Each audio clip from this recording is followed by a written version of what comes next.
So this game is far, far from over with a little more than 3 minutes left as Park Lane is underneath their own bucket. Just heaving it up court and intercepted by Malashka.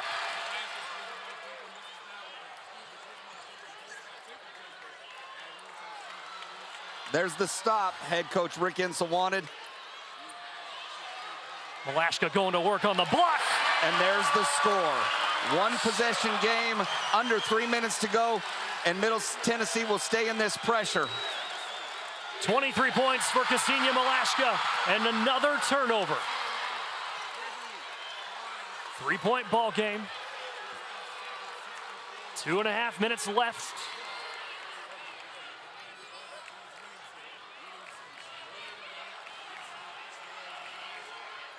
Middle running its offense. Saar for the tie. And there's triple. They ran the counter for Malashka. They come back with the actual play. They've had it twice so far in this game. Dorsar has been successful on both of them. Tied up at 67. Dean steps into a three. Too strong. Bembry got a hand on it. There's a fight for it and a jump. Possession arrow goes to Middle Tennessee.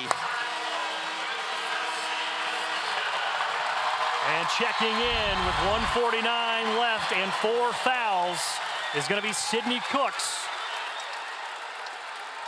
And I was watching head coach Anthony Bozzella of that whole possession because he was thinking about a timeout. And he wanted to try to give his kids a chance to make plays. He's got a veteran group, but then at the end, I know he's second-guessing himself right there. But I liked it. Let your kids play.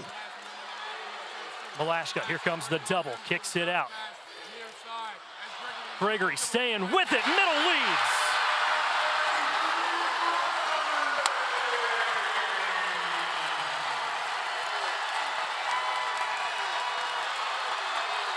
Couldn't ask for a better script. Couldn't ask for a better game, and this crowd is electric. Bembry wide open jumper, misses everything. And here comes Dorsar.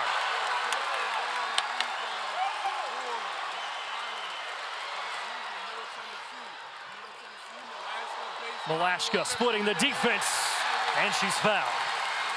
Ksenia Malashka wanted that basketball from the moment Dorsar crossed half court. She was wide open in the corner. Dor shook her off once. She couldn't do it again.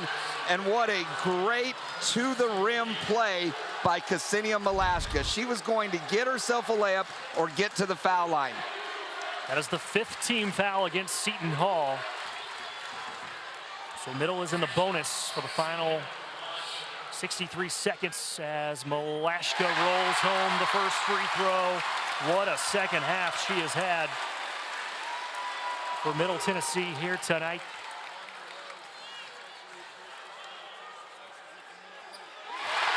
Now with 25 points, and Middle leads by 4, 1 minute remaining. Middle down by as much as 22 in the first half as Park Lane's shot is short. And the Pirates desperately need a stop. And they're gonna have to think about fouling soon.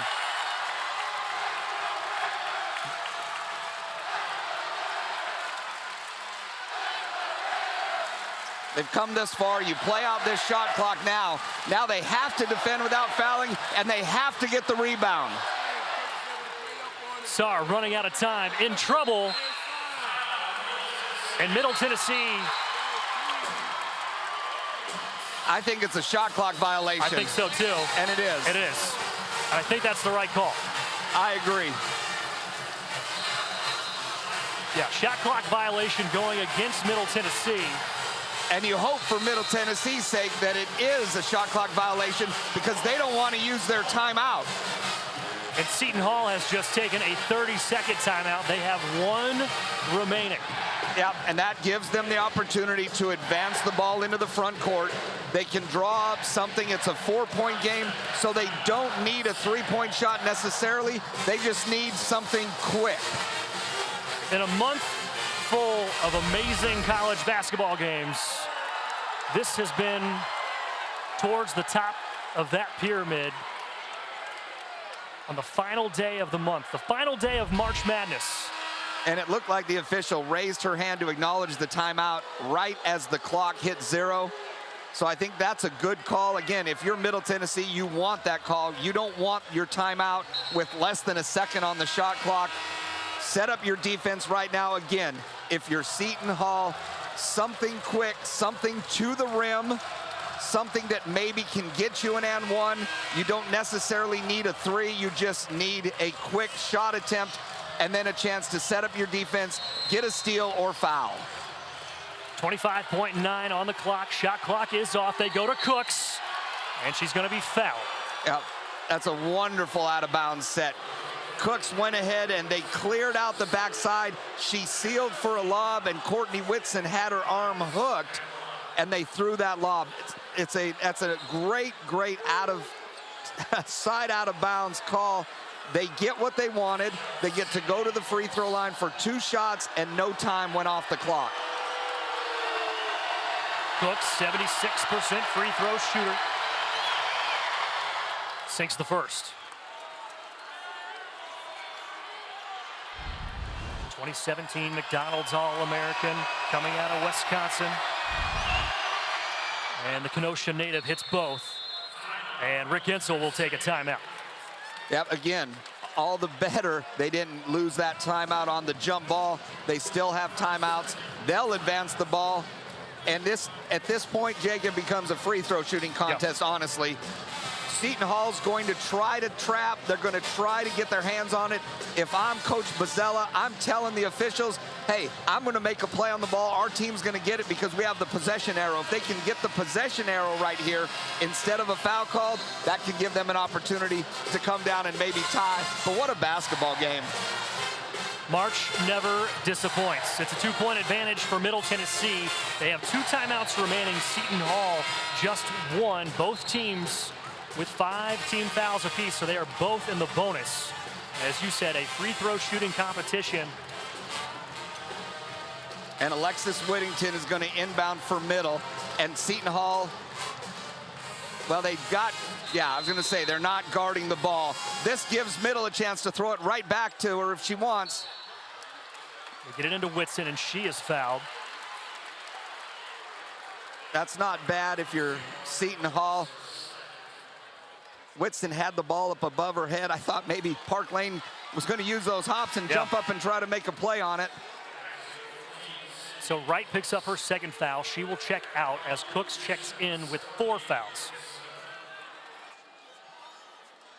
Middle Tennessee, one of the best free throw shooting teams in Conference USA this season. 74% from the stripe as a team. As Courtney Whitson, just 6 points tonight. Seton Hall with 1 timeout left. It looks like on a make, they're not going to call it. They're just going to try to attack. Gets the roll for the 2nd. 4-point advantage. Here comes Park Lane. On the drive, count it.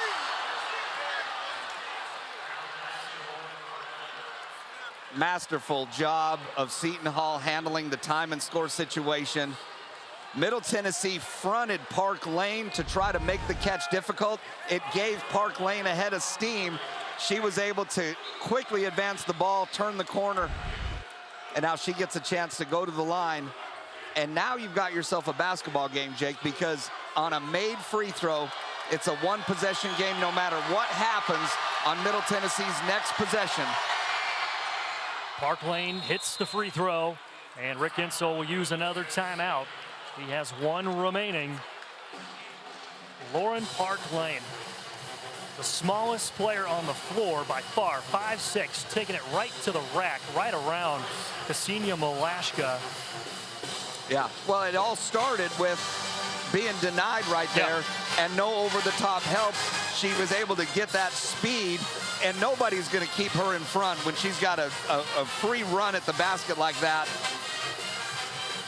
Malashka just got a little too much contact, but like we said, at this point, it's time and score, and it's a free throw shooting contest right now. So Middle Tennessee needs to make sure they safely inbound the ball and protect it. If you're Seton Hall again, you're trying to make a play on the basketball. You want the tie-up because you get the possession arrow.